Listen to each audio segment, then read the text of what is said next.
ubwari kumo bwahebwayo nubwo kuganyira abana babishyi kandi abazire babo bashabwa kureba ngo babatwara mu mashomero bashoma wabajwanje konkafunure ubwabishyi konkasima yajyango nangagumaho bene umuzire ka kugira umuzimbogo ubwo kuhera umwana we hati mugite butongore tutahamu kukusapotinga ngo cywana okora oyongere okikore omani amashomera mingi tuyinemu abashomesa ba special needs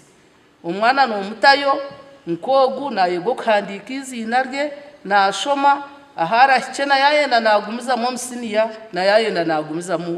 municipality. Speaker wa Bushenyi Douglas Mucunguzi yashaba abantu bona bintu burema hamibiri yabo okureba ngo nabone benyigiro mu ntunguka nyenda kubagarira mu masiku n'amazima umurema nabasa okuba umurema tubutebasa cyo turigire tukagira ngo reka tukwatire hamwe twena. Edward Mpabwa ori minister w'ikikora cy'abantu omuri district ya Bushenyi yarabura abantu bari kusosora barema ari kugira ngo umuntu we no hurire ishahayona nabasa kuva umurema mugende mujoyininge bina tikishire at all okureba umuntu ari nko kwari yukateka ngorije akomukasheshe ni ori candidate ukuba nko kwari oburema wokiri umunsi ya mukama to kubuguruka no buguruka bagakuteka kuzuba ninshaba barema baryaha mwekunde nimwe muri abantu nk'abandi kandi nimwe abazire mukunda abana banyu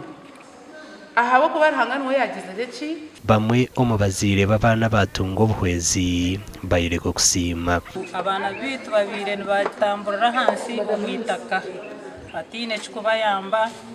bachiza kushohora heru abamwe babura kushohora heru bwe nishima munonga abo kutobugaro